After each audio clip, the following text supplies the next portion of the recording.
समय और संघर्ष दोनों निरंतर आगे बढ़ते रहते हैं।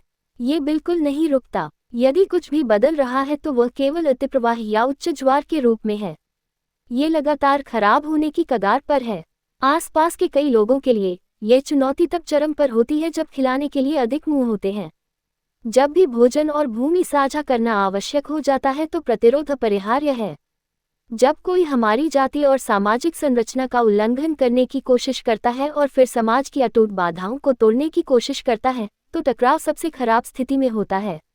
जो लोग वास्तव में बात कर सकते हैं वे अपनी शत्रुता और क्रोध व्यक्त करने के लिए अक्सर शब्दों का उपयोग करते हैं।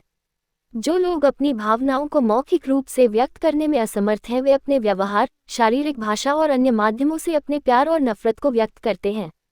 संघर्ष शुरू होने के बाद एक बदसूरत रूप धारण कर लेता है। लगता है शब्दों की कमी है, फिर शब्दों की जगह हथियार ले लेते हैं।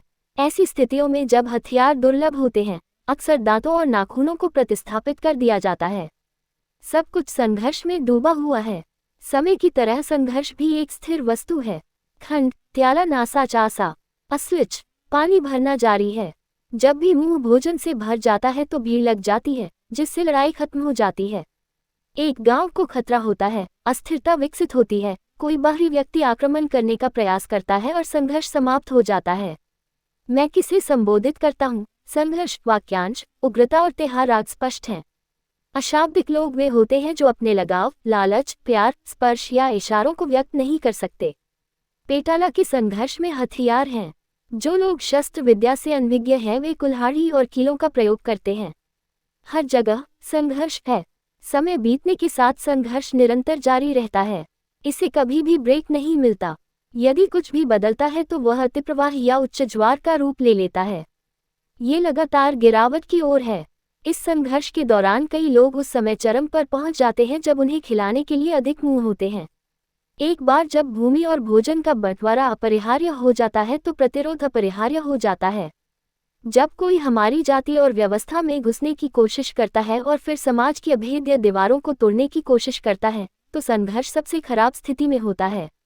जिनके पास सच्ची बोलने की क्षमता होती है वे अक्सर अपना गुस्सा और नफरत मौखिक रूप से व्यक्त करते हैं।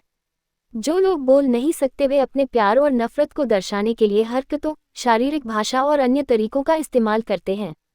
जब संघर्ष शुरू होता है तो वह विभत्स रूप में प्रकट होता है।